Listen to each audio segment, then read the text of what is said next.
На севере республики прошел второй всероссийский горный марафон «Альчан-2015». Спортсмены Якутии, Дальнего Востока и других городов России боролись за призовой фонд в 900 тысяч рублей. Подробности у наших аймиконских коллег.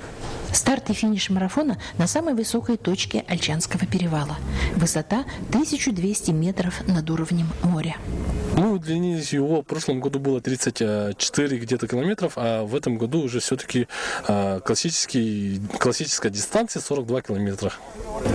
С якутскими спортсменами из Татинского, Вилюйского, Чурапчинского, Аймиконского районов и города Якутска на дистанцию вышли известные марафонцы из Хабаровска, Тольятти, Уфы, Екатеринбурга и Геленджика.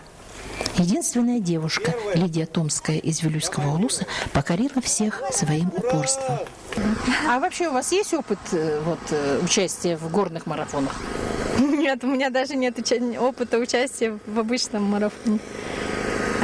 Я впервые вообще бегу больше 5 километров, наверное. Трасса, да, очень тяжелая. Самое сложное, наверное, не горы. Когда по болоту уже бежали, я думала уже, лучше бы гора, чем болото.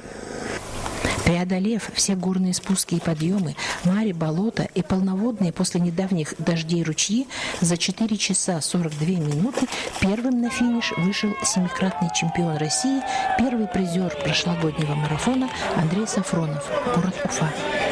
Вторым за 5 часов дистанцию прошел чемпион Европы Дмитрий Митяев, город Геленджик. И третьим стал Юрий Чечун из Тольятти.